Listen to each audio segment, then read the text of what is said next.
Hello student, good morning.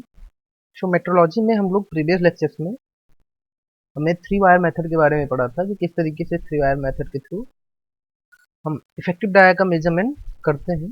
साथ ही साथ हमने उसका थ्योरेटिकल एस्पेक्ट भी देखा था कि किस तरीके से हम एम का मान जो है मेजर करके इफेक्टिव डायमीटर निकालते हैं।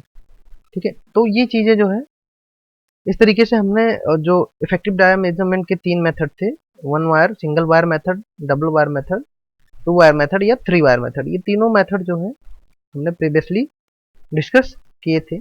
उसके बाद बात कर रहे थे हम लोग पिच मेजरमेंट की कि किस तरीके से पिच का मेजरमेंट किया जाता है और पिच मेजरमेंट में एरर क्यों आते हैं और कितने टाइप के एरर होते हैं, जिसमें हमने डिस्कस किया था टाइप्स ऑफ एरर जो कि पिच मेजरमेंट में होते हैं, जिसमें प्रोग्रेसिव एरर की बात की थी। प्रोग्रेसिव एरर में अगर हम बात करें तो इसमें क्या होता है कि जब आपका जो मशीन होता है उसका रोटेशनल या वर्कपीस कह लीजिए, वो वर्कपीस का रोटेशनल जो स्पीड वेलोसिटी होती है और आपके टूल की लीनियर वेलोसिटी, वो दोनों कांस्टेंट रहती है। उस केस में हमारा कौन सा एरर आता है? Progressive error. जैसे कि आपके लीड स्क्रू की वजह से आपके जो उसमें लगे रहते हैं मशीन में, साथ साथ गियर ट्रेन की वजह से या गियर ट्रेन में एरर की वजह से जो हमारे प्रोग्रेसिव एरर कॉन्स्टिट्यूट होते हैं। ठीक है, उसके अलावा बात करेंगे, हमने किया था पीरियोडिक एरर के बारे में। यदि ये रिपीटेड फॉर्म में आते हैं जब आपकी जो हेलिक्स है, हेलिक्स का स्ट्रेट लाइन ना होके वो कर्वेचर फॉर्म में हो जाता है। यानी कि जब हम बड़े स्क्रू थ्रेड की डिजाइन करते हैं वहां पे आपको ये एरर दिखने को मिलता है। और इस एरर से बहुत ज़्यादा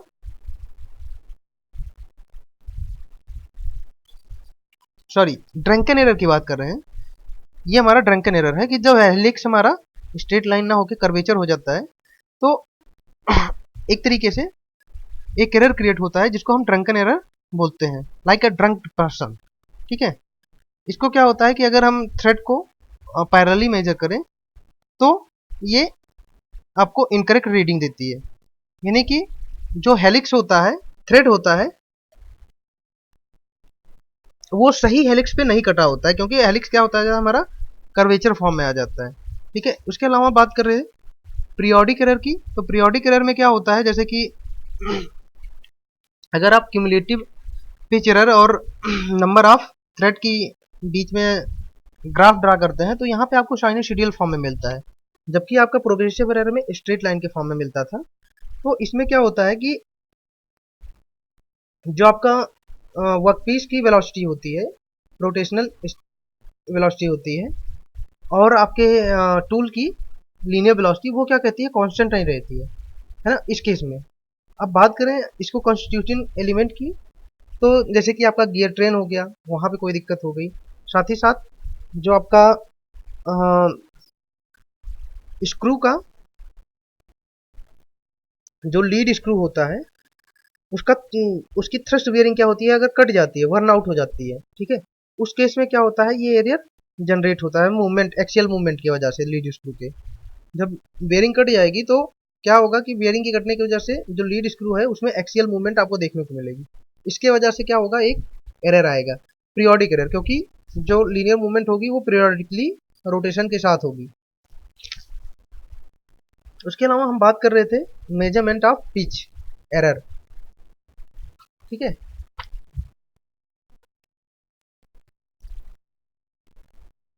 अब देखिए इसमें क्या होता है कि एक, अगर हम पिच एरर के मेजरमेंट की बात करें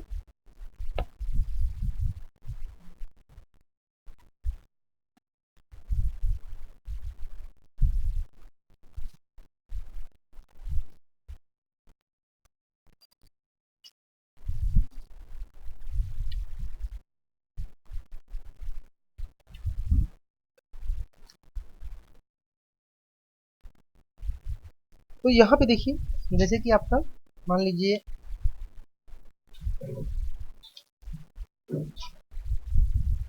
ये आपकी कोई थ्रेड है,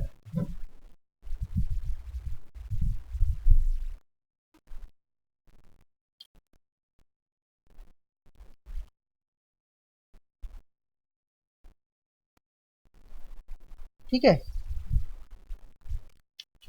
अभी क्या होगा कि ये जो आपकी थ्रेड की एक्सिस होगी, मान लीजिए ये आपकी थ्रेड एक्सिस है, तो इसी एक्सिस के अलाइन होके यहाँ पे एक माइक्रोमीटर लगा रहता है।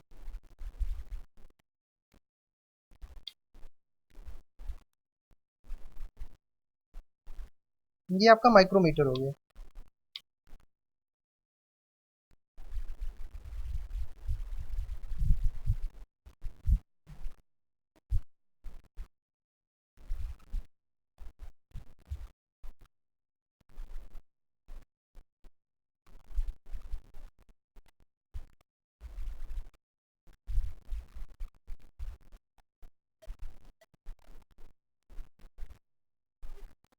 ठीक है।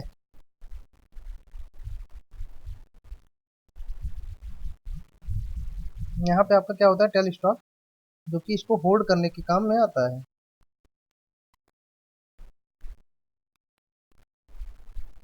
ठीक। अब देखिए यहाँ से भी क्या होता है, ये आपका होल्ड रहता है।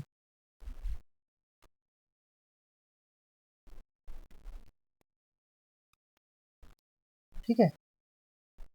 तो यहाँ पे क्या होता है, एक राउंड नोज स्टाइलस होता है। ठीक है।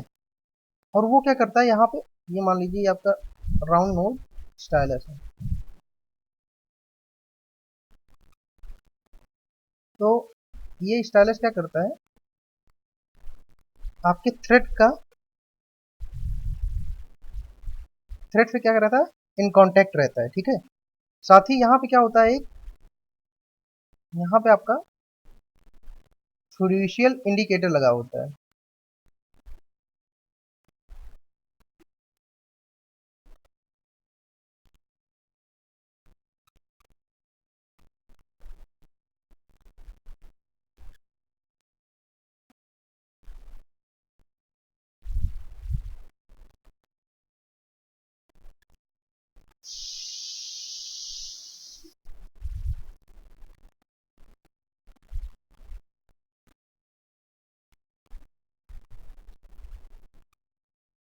ठीक है।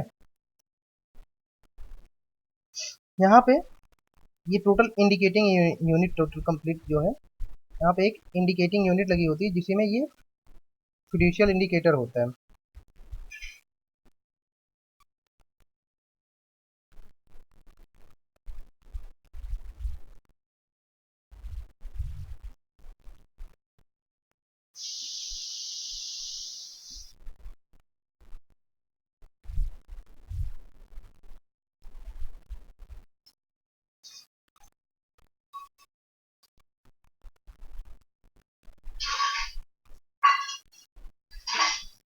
इंडिकेटिंग यूनिट हो गई। ठीक है। इसी में फिड्यूशियल इंडिकेटर आपका लगा होता है। तो जैसे ही आपका जो स्टाइलस है, ये आपका तो क्या है, स्टाइलस।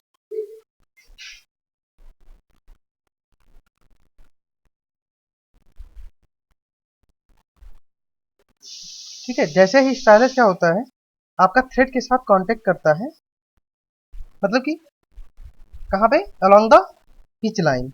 तो स्क्रू क्या होता है, जो कि आपके सेंटर के बीच जो है एक स्लाइड पे माउंटेड रहता है, उसको क्या करता है, ट्रांसवर्स मोशन एक्सिस के पैरेलल डायरेक्शन में देता है। मतलब कि जैसे ही कांटेक्ट हुआ तो स्क्रू क्या करेगा, इस इंडिकेटर को एक ट्रांसवर्स यानी कि उल्टा जो है अपोजिट डायरेक्शन में मोशन इस जो आपका स्क्रू है इसके पैरेलल, एक्सिस के पैरेलल जो है डायरेक्शन में देता है।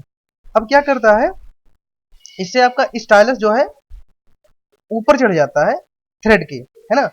जैसे ही आपका ये कांटेक्ट करा तो स्क्रू क्या करेगा, जब रोटेट कर रहा होगा तो ये क्या करेगा, इसको एक ट्रांसवर्स मोशन देगा, जिससे कि ये आपका जो स्टाइलिश होगा वो स्क्रू थ्रेड के ऊपर चढ़ जाएगा। अब क्या करते हैं, यहाँ बगल में एक माइक्रोमीटर जो है, आप देख रहे होंगे ये माइक्रोमीटर कनेक्ट रहता है यहाँ पे। ठीक है। माइक्रोमीटर क्या करता है, पिच का जो है मेजरमेंट यहाँ से कर लेता है। ठीक है।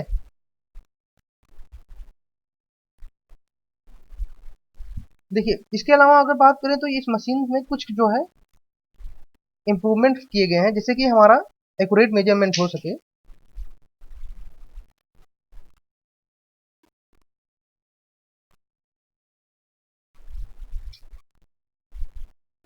देखिए यहाँ पे क्या काम होता है, ये इम्प्रूवमेंट इसलिए किए जाते हैं जिससे कि हमारा एरर ना आए। जैसे कि यहाँ पे आपका जो स्टाइलस है ये थ्रेड को जो है पिच लाइन पे कांटेक्ट करे, इसको इंश्योर करने के लिए हम यहाँ पे एक फिड्यूशियल इंडिकेटर लगाते हैं। तो जब ये कांटेक्ट करता है तो यहाँ देखते हैं कि फिड्यूशियल इंडिकेटर की रीडिंग जो है 0 है या नहीं। अगर 0 है दैट मीन्स कि वो अप्रॉक्सीमेटली जो है आपका स्टाइलस वो अलोंग पिच लाइन ही कांटेक्ट कर रहा है।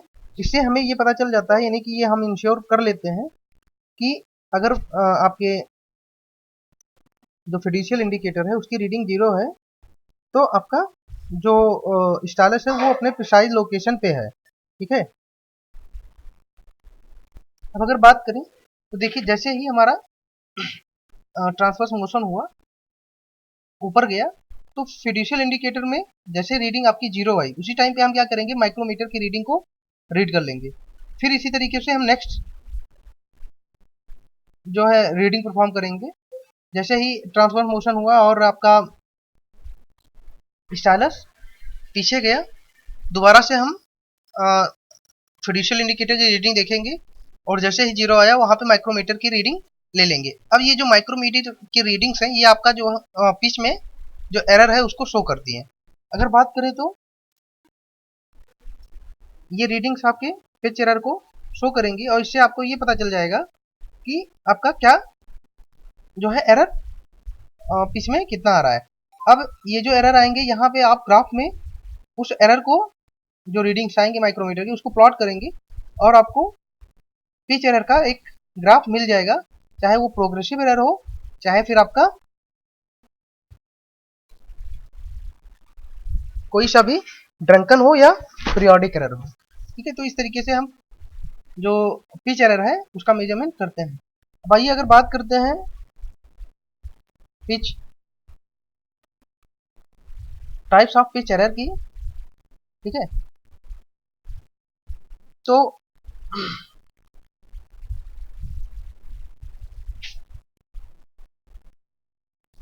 जो एक्यूरेसी होती है किसी भी आपके थ्रेड की वो क्या करती है, आपके पिच पे डिपेंड करती है। इसलिए अगर जो पिच का मेजरमेंट है वो काफ़ी एक्यूरेट और इजी मेथड के थ्रू जो है मेजरमेंट करना चाहिए।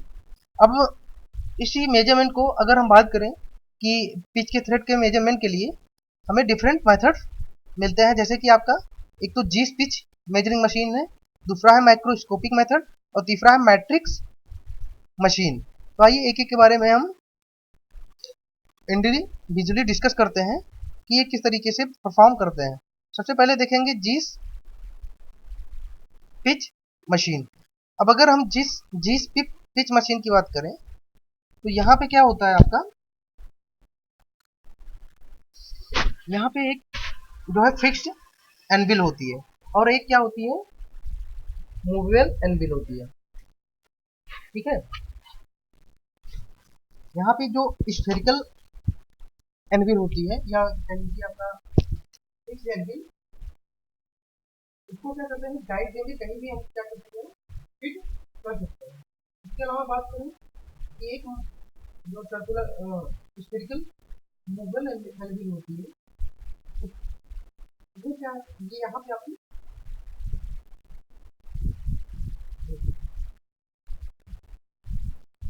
ये आपका गाइड वे है, ये आपकी एक स्फेरिकल फिक्स्ड एनविल है और ये स्फेरिकल मूवेबल एनविल है। तो मूवेबल जो एनविल होती है उसकी गति को हम डायल इंडिकेटर पे आसानी से रीड, ये आपका डायल इंडिकेटर यहाँ पे भी पता लगा सकते हैं। अब बात करें तो इन दोनों जो आपके एंगल होते हैं इनको हम क्या करते हैं, इस प्रकार से एडजस्ट करते हैं कि ये जो पिच लाइन है उस पर जो हमें स्ट्रेस मेजर करने हैं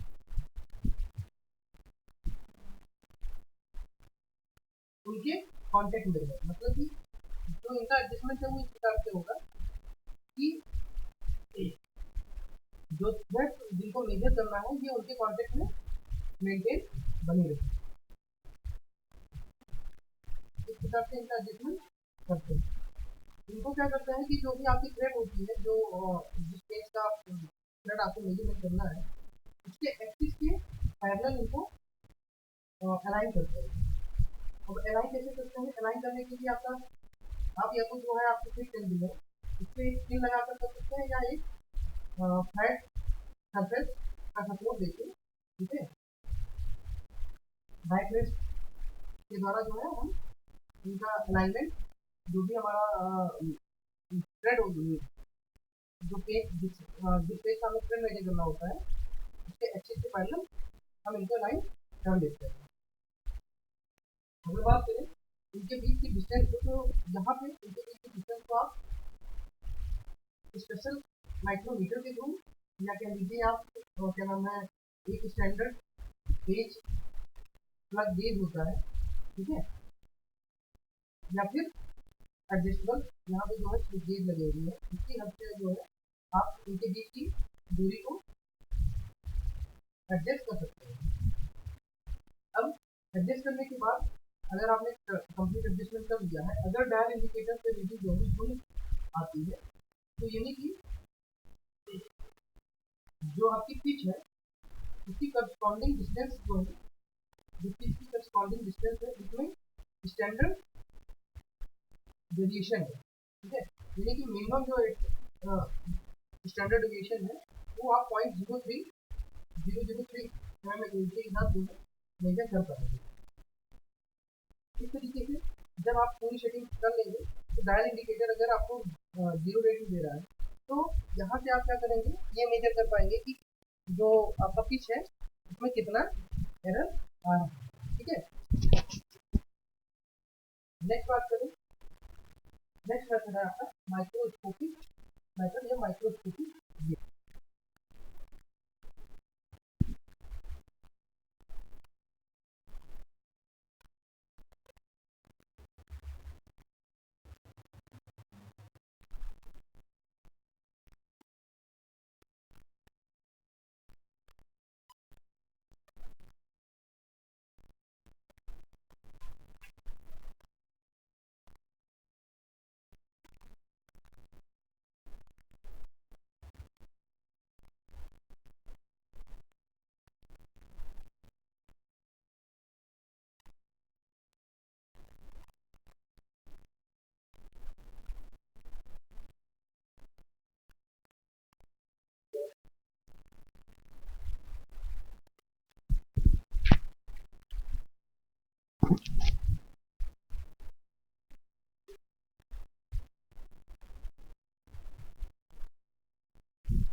देखिए नेक्स्ट है आपका माइक्रोस्कोपिक मेथड। तो अगर बात करें, हम टूल मेकर माइक्रोस्कोप के बारे में पहले भी स्टडी कर चुके हैं कि किस तरीके से वर्क करता है। तो बेसिकली इसमें क्या होता है, एक तरीके से आपका रिवॉल्विंग ऑकुलर होता है, ठीक है। उसमें उस रिवॉल्विंग ऑकुलर में आप क्या करते हैं कि सबसे पहले एक जो है स्क्रू थ्रेड टेम्पलेट, जो भी स्क्रू थ्रेड का आपका एक टेम्पलेट होता है, उसको वहां पे आप रिवॉल्विंग ऑकुलर में फिट कर देंगे। उसके बाद जिसका भी आपको, जिस स्क्रू का भी थ्रेड का मेजरमेंट आपको करना होगा,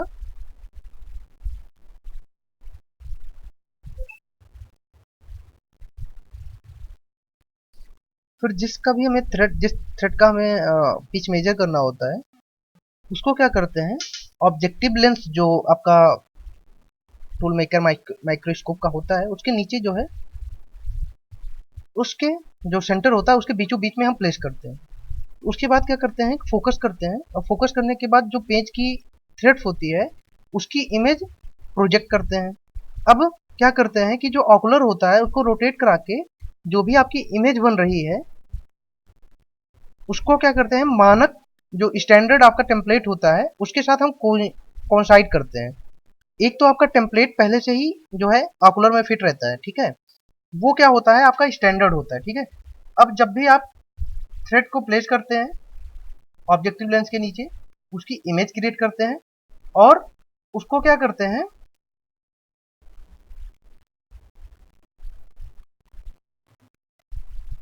उसकी इमेज क्रिएट करने के बाद उसको हम इमेज को जो आपका स्टैंडर्ड टेम्पलेट होता है उसके साथ कोइंसाइड कराते हैं। तो कोइंसाइड कराने के बाद क्या करते हैं, जो भी आपका लीनियर माइक्रोमीटर होता है उसकी हम रीडिंग को नोट डाउन कर लेते हैं। फिर क्या करते हैं कि जो आपका स्क्रू होता है उसको हम लॉन्गिट्यूडनल यानी कि लेंथ के अलॉन्ग जो है हल्का सा जो स्क्रू थ्रेड की एक्सिस होती है उसके पैरेलली रोटेट कराते हैं। रोटेट कराने के बाद जो आपकी नेक्स्ट थ्रेड होती है उसका जो है इसी तरीके से हम क्या करते हैं कि नेक्स्ट थ्रेड का इमेज प्रोजेक्ट करते हैं। प्रोजेक्ट करने के बाद जो आपका टेम्पलेट प्रोफाइल टेम्पलेट होता है और टेम्पलेट का प्रोफाइल होता है उसके साथ कोइंसाइड करा देते हैं। कोइंसाइड करा के फिर से हम नेक्स्ट रीडिंग ले लेते हैं। इस तरीके से जो माइक्रोमीटर्स की रीडिंग जो हम कॉन्सेक्यूटिवली ले रहे हैं, ठीक है, उन्हीं का जो अंतर होता है वो आपके पिच के बराबर होता है, वो आपके पिच की वैल्यू को बताता है, ठीक है। अब बात करते हैं नेक्स्ट मैट्रिक्स मेथड। चलिए देखते हैं। तो अगर मैट्रिक्स मेथड की बात करें तो ये आपका टोटल मैकेनिज्म का जो है डायग्राम है। यहाँ पे एक शैडल लगा होता है, ये आपकी थ्रेड्स होती हैं, यहाँ पे एक डायल इंडिकेटर होता है, इसी से जुड़ा हुआ क्या होता है, माइक्रोमीटर होता है।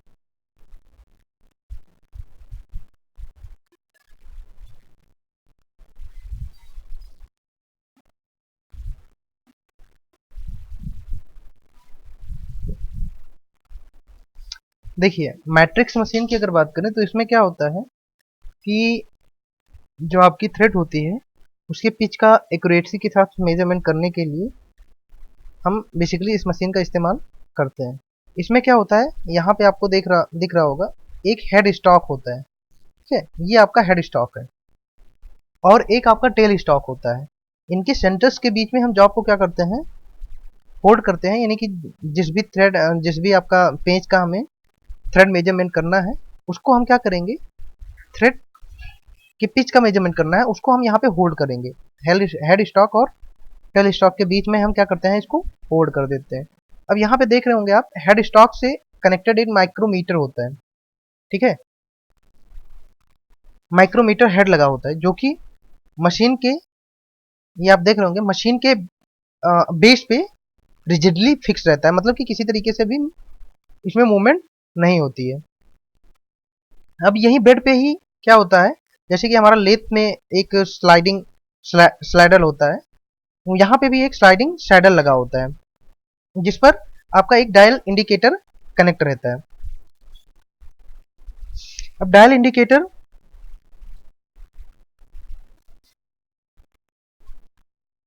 इंडिकेटर का जो स्टाइलस होता है वो क्या होता है, स्फेरिकल होता है और क्या करते हैं, माइक्रोमीटर की सहायता से क्या करते हैं, सैडल को हम चलाते हैं। मतलब कि जैसे हम माइक्रोमीटर को मूव करेंगे तो हमारा सैडल क्या करेगा, आगे और पीछे की तरफ मूव होगा और इस पे जो आपका डायल इंडिकेटर होगा इससे कनेक्टेड क्या रहेगा, स्टाइलस रहेगा, तो वो भी क्या करेगा, मूव करेगा। इस तरीके से हम क्या करते हैं, जब भी हम माइक्रोमीटर को रोटेट करेंगे तो इससे क्या होगा, आपका सैडल जो होगा आपके पेंच के एक्सिस के पैरेलली आगे और पीछे की तरफ मूव करेगा, ठीक है। और आपका स्टाइलस क्या करेगा, जो आपकी चूड़ी के फ्लैंक पे जो आपकी पिच लाइन होती है उस पर जाके कांटेक्ट करता है। अब क्या करेंगे, जो भी वर्क पीस होगी उसको उसके पिच को मेजर करने के लिए हम माइक्रोमीटर तथा डायल इंडिकेटर जो होता है उनकी रीडिंग्स को इस प्रकार से एडजस्ट करते हैं कि वो जीरो हो जाए। ठीक है, मतलब कि उनकी रीडिंग्स को हम एडजस्ट करके जीरो कर लेते हैं। अब क्या करते हैं कि स्टाइलस को एक इनिशियल पोजीशन पे हम जो है पिच लाइन के अलोंग टच कराते हैं, है ना, कांटेक्ट कराते हैं आपकी जो थ्रेड होती है वहां पे। उसके बाद क्या करते हैं, माइक्रोमीटर को घुमाते हैं। घुमाने के बाद क्या होता है, स्टाइलस आगे की तरफ बढ़ेगा और फ्लैंक के अलोंग फिर नीचे जो है नेक्स्ट थ्रेड में जाके कांटेक्ट करेगा। तो जब नेक्स्ट थ्रेड में कांटेक्ट करेगा तो वहां पे हम क्या करेंगे कि माइक्रोमीटर की और डायल इंडिकेटर की रीडिंग्स को नोट डाउन करेंगे और ये क्या नाम है, एश्योर करेंगे कि जो आपका रीडिंग्स है वो जीरो आ जाए। जब ये रीडिंग्स आपकी जीरो आ जाती हैं, मतलब कि ये बताता है कि जो इसके पहले वाले थ्रेड थी उसकी जो पोजीशन थी माइक्रोमीटर की, सेम पोजीशन में माइक्रोमीटर इस वाले थ्रेड में भी आ गया है। उसके बाद हम क्या करते हैं कि उसकी जो भी रीडिंग होती है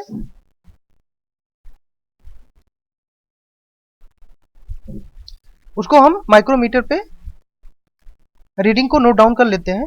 और इन्हीं जो रीडिंग्स होती है, इन रीडिंग का डिफरेंस ही आपको क्या करता है, पिच की वैल्यू देता है। जैसे कि मान लीजिए आपका स्टाइलस यहाँ पे था, पहले आपने स्टाइलस यहाँ पे सेट किया, फिर माइक्रोमीटर में इसकी रीडिंग को नोट डाउन कर लिया। जब आपका जो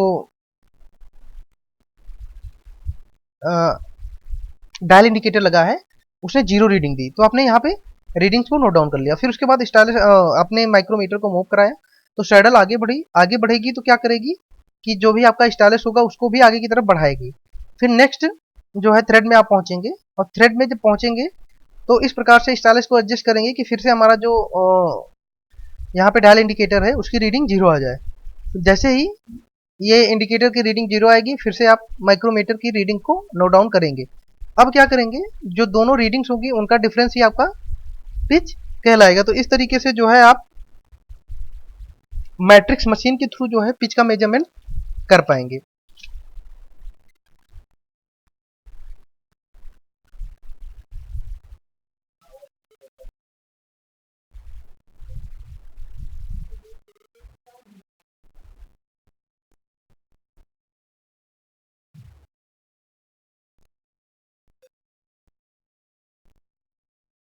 नेक्स्ट बात करते हैं थ्रेड गेज की। अब थ्रेड गेजेस क्या होते हैं, बेसिकली आपके थ्रेड मेजरमेंट के काम में आते हैं। वैसे अगर बात करें बेसिकली तो जो आपका स्क्रू मेजरमेंट होता है वो बेसिकली दो मेथड इसका इस्तेमाल करके हम स्क्रू थ्रेड का मेजरमेंट करते हैं। पहला आपका होता है इंस्पेक्शन बाय वेरिएबल और दूसरा होता है इंस्पेक्शन बाय एट्रीब्यूट, यानी कि जो उनके वेरिएबल्स होते हैं, डायमेंशन होते हैं उसके बेस पे और उनकी क्वालिटी के बेस पे। अब बात करें तो जो इंस्पेक्शन बाय वेरिएबल होता है इसमें क्या करते हैं कि डेविएशन, मतलब कि किस लेवल का डेविएशन हो सकता है उसको हम मेजर करते हैं, एक्सटेंट ऑफ डेविएशन। ठीक है, हर एक जो आपका स्क्रू थ्रेड होता है, हर एक इंडिविजुअल जो आपके एलिमेंट्स होते हैं उनका हम ये देखते हैं कि वो कितना जो है डेविएट कर सकते हैं। उस डेविएशन को मेजर करने के लिए हम इंस्पेक्शन बाय वेरिएबल का इस्तेमाल करते हैं।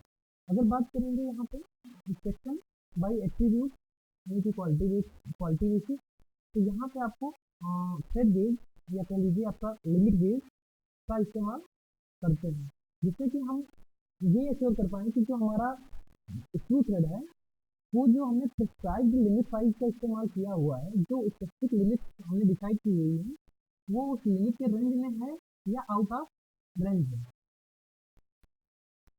तो इसी को मेजर करने के लिए कि जो हमारा स्क्रू थ्रेड है वो विदिन लिमिट है या नहीं है, तो यहाँ पे हम क्या करते हैं, लिमिट गेज या थ्रेड गेज का इस्तेमाल करते हैं। अगर हम बात करें थ्रेड गेज की या लिमिट गेज की, तो ये मोर सिंपलर, या कह लीजिए कि इनसे क्या होता है, साधारण तो होते ही होते हैं लेकिन इनसे हम कम से कम टाइम में जो है मेजरमेंट जो है स्क्रू थ्रेड का कर सकते हैं। या थ्रेड की जो डायमेंशन है उसको हम चेक कर सकते हैं। अब अगर बात करें गेजिंग का, हम गेजिंग क्यों करते हैं, मतलब कि गेज का इस्तेमाल करके हम मेजरमेंट थ्रेड की क्यों करते हैं, तो बेसिकली ये क्या होता है कि हम ये एश्योर करते हैं कि जो भी हमें प्रिस्क्राइब्ड लिमिट और डायमेंशन दी गई है, क्या नाम है आपके स्क्रू थ्रेड की, वो डायमेंशन जो आपका पेज का थ्रेड है वो उस डायमेंशन के जो लिमिट है उसके अंदर में है या फिर आउट ऑफ रेंज है। इसी को मेजर करने के लिए हम क्या करते हैं, साइज को कंफर्म करने के लिए हम गेज का इस्तेमाल करते हैं। अब अगर बात करें तो एक कंप्लीट जो है सेट ऑफ स्टैंडर्ड होता है गेजिंग का, इसी स्टैंडर्ड के थ्रू जो है हम मेजरमेंट गेज के थ्रू करते हैं, जिसमें हम क्या करते हैं, गेज की साइज डिसाइड करते हैं, यानी कि साइज की लिमिट को पता करते हैं, फिर मेथड मतलब किस मेथड के थ्रू जो है प्रॉपर हम गेजिंग करें, साथ ही साथ मेजरमेंट कैसे किया जाए। अब अगर बात करेंगे कि इस प्रोसेस के थ्रू हम ये भी एश्योर करते हैं कि जो आपके प्रोडक्ट की या थ्रेड की जो इंटरचेंजेबिलिटी है वो कहीं से भी डिस्ट्रैक्ट अफेक्टेड ना होने पाए, मतलब कि जो प्रोडक्ट की इंटरचेंजेबिलिटी है वो मेंटेन रहे। तो इस प्रकार से अगर हम बात करेंगे क्लासिफिकेशन की, तो हम गेज जो थ्रेड गेज होते हैं उनको दो तरीके से क्लासिफिकेशन कर सकते हैं, on the basis of application, यानी कि जो गेज का एप्लीकेशन होता है उसके बेस पे क्लासिफिकेशन, और ऑन देयर फॉर्म्स, या किस तरीके से वो बने हुए हैं उसके बेस पे। तो अगर हम क्लासिफिकेशन करें एप्लीकेशन के बेस पे, तो आपका थ्रेड गेज जो होता है वो तीन टाइप का होता है। एक होता है working thread gauge, working gauge, दूसरा होता है इंस्ट्रक्शन गेज, और तीसरा होता है मास्टर गेज।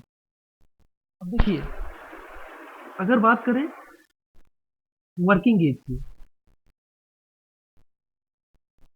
तो वर्किंग गेज यूजुअली क्या होता है, जब भी आपका थ्रेड का प्रोडक्शन किया जाता है या थ्रेड बनाया जाता है, तो जो वहाँ पे वर्कर होते हैं, ठीक है, जो आपके थ्रेड के प्रोडक्शन में जो वर्कर होते हैं उनके द्वारा जब आपका स्क्रू मैन्युफैक्चर हो रहा होता है तो आपका वर्किंग गेज का इस्तेमाल होता है, ठीक है।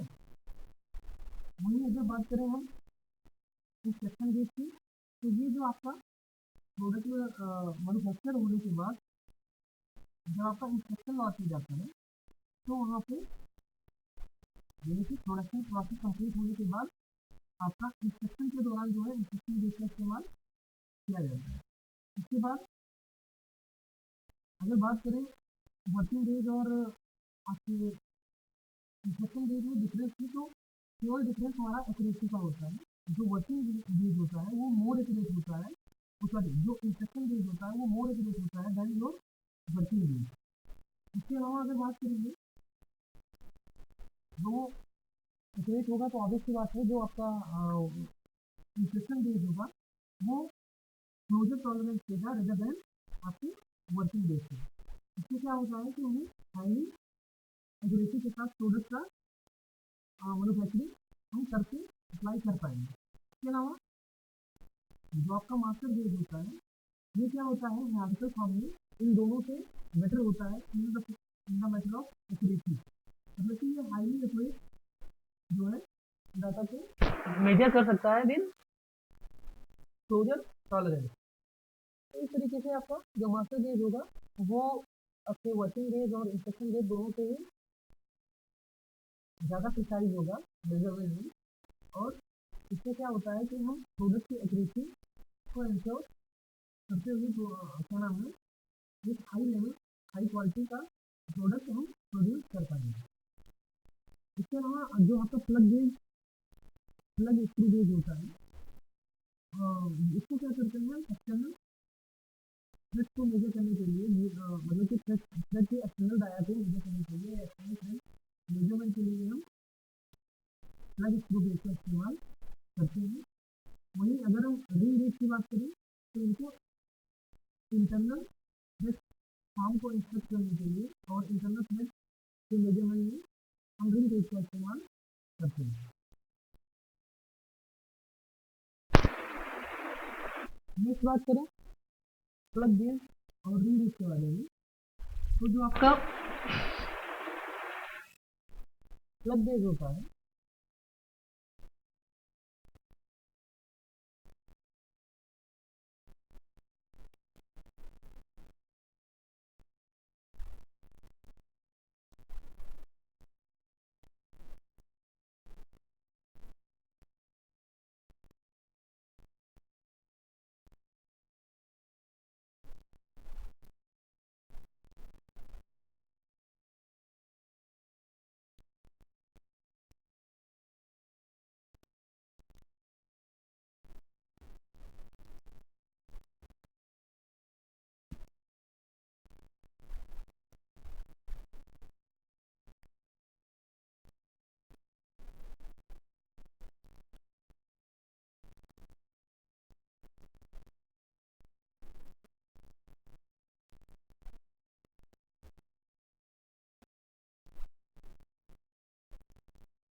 आइए इसी के बेस जो है हम कुछ न्यूमेरिकल प्रॉब्लम को डिस्कस करते हैं कि किस तरीके से जो है मेजरमेंट की न्यूमेरिकल प्रॉब्लम को सॉल्व करेंगे। सबसे पहला क्वेश्चन आपको दिया हुआ है, the following data is available for the measurement of chordal thickness of a gear having an involute profile, the number of teeth 32, addendum circle diameter 136 mm and pressure angle is 20 degree.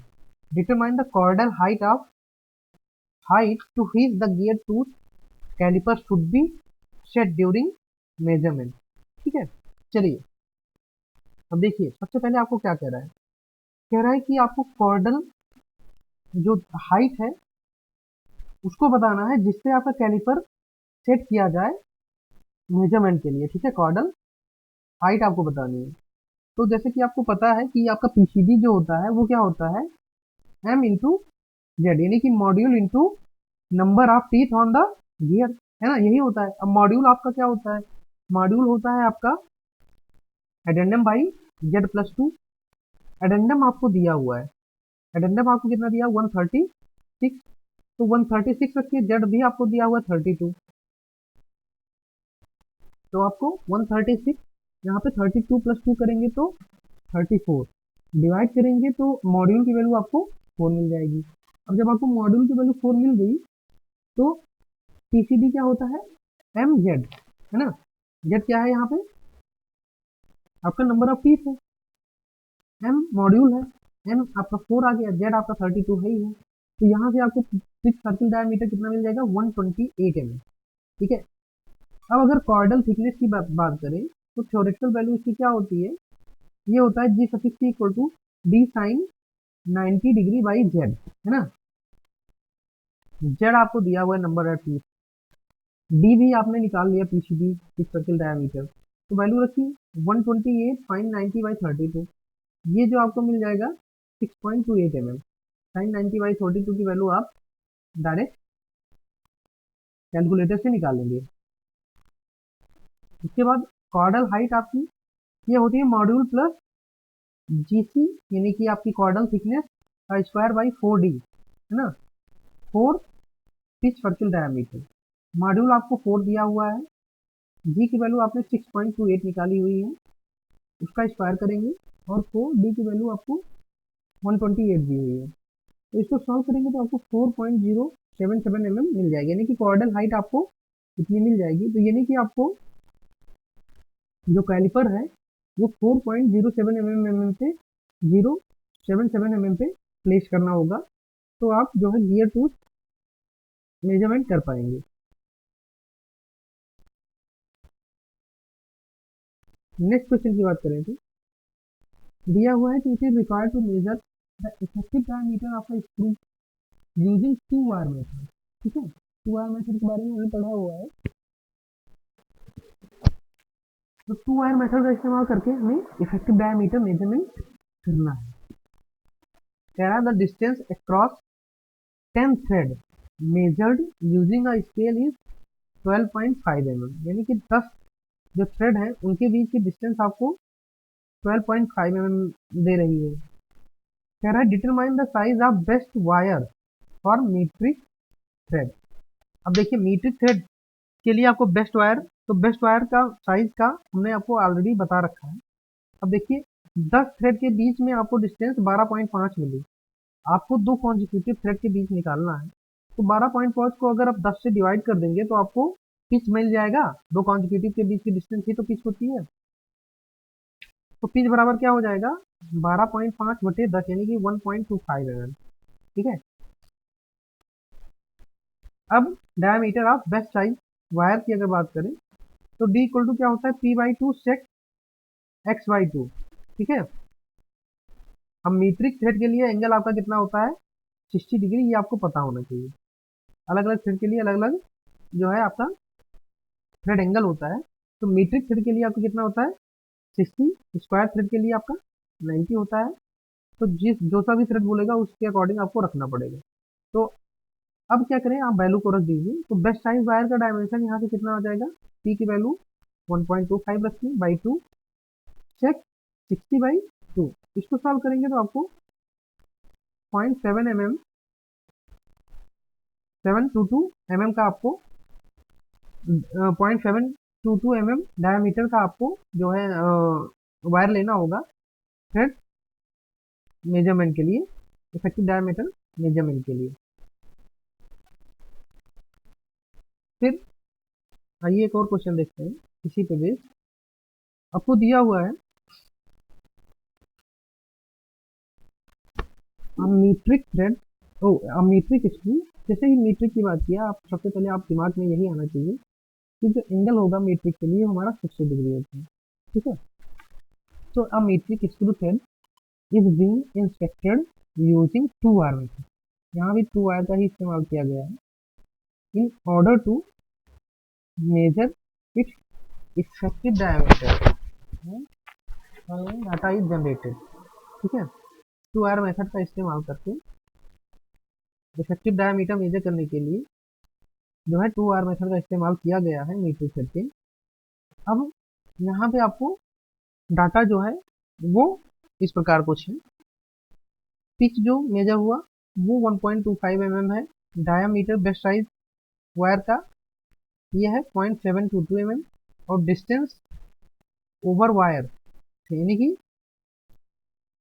जो wires के ऊपर की distance है वो आपको कितनी दी हुई है 25.08 mm। कह रहा है स्क्रू थ्रेड का आपको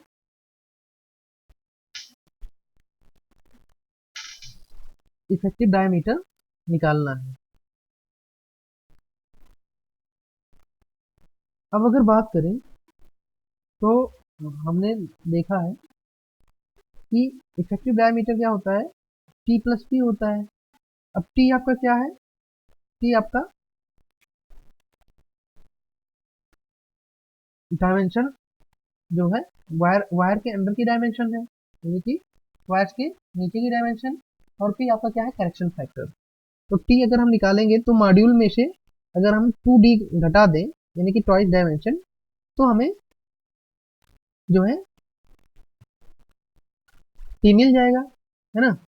यानी कि मॉड्यूल क्या होता है, ऊपर की डायमेंशन के वायर्स के बाहर की डायमेंशन होता है एम, सॉरी मॉड्यूल के अंदर एम क्या होता है, वायर्स के ऊपर यानी कि आउटर डायमेंशन की आउटर एच के बीच की डिस्टेंस होती है एम, उसमें से अगर हम 2D घटा देंगे तो हमें मिल जाएगा। अब अगर हम पिच की बात करें तो पिच आपको पता है 2 वायर मेथड में ये क्या होता है, p/2 cot x/2 minus d cosec x/2 minus 1। अब यहाँ से आप पिच निकालेंगे, सॉरी पी निकालेंगे यानी कि करेक्शन फैक्टर, तो ये आपको पिच दिया हुआ है, पिच आपको दिया हुआ है 1.25 mm बाई 2 cot, ये एंगल भी आपको इसको मीट्रिक थ्रेड बताया तो यानी कि 60 डिग्री हो जाएगा। तो 1.25 बाई 2 cot 60/2, उसके अलावा आपको डी दिया हुआ है यानी कि डायमीटर ऑफ वायर, ये आपको 0.722 mm दिया हुआ है। फिर कॉसेक 60/2, 60 क्या है आपका मीट्रिक थ्रेड के लिए थ्रेड एंगल है, ठीक है, -1। अब इसको जब आप सॉल्व करेंगे तो आपको 0.3605 mm ये आपको करेक्शन फैक्टर मिल जाएगा। अब जब आपको करेक्शन फैक्टर मिल गया तो बात करते हैं टी की, टी क्या होता है m-2d। तो m आपको दिया हुआ है, देखिए the distance over the wire, wire के ऊपर की जो डिस्टेंस है, मतलब कि नीचे वाले वायर और ऊपर वाले वायर के बाहरी जो एज है उनकी डिस्टेंस, तो वो आपको 25.08 दी हुई है, यही आपकी क्या है m की वैल्यू है। m रखिए -2d, d आपको दिया हुआ है 0.722 इंटू 2, तो इसको जब सॉल्व करेंगे तो आपको t की वैल्यू 23.636 mm मिलेगी, ठीक है।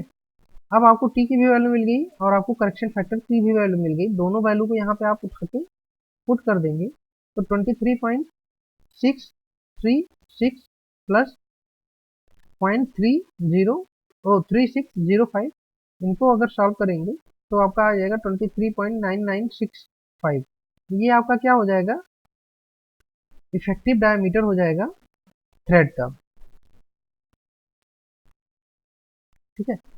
तो इस तरीके से अगर बात करें तो हमने जो हमारी यूनिट थी that is our 5th unit measuring of screw thread and gauging, इसको हमने कम्प्लीटली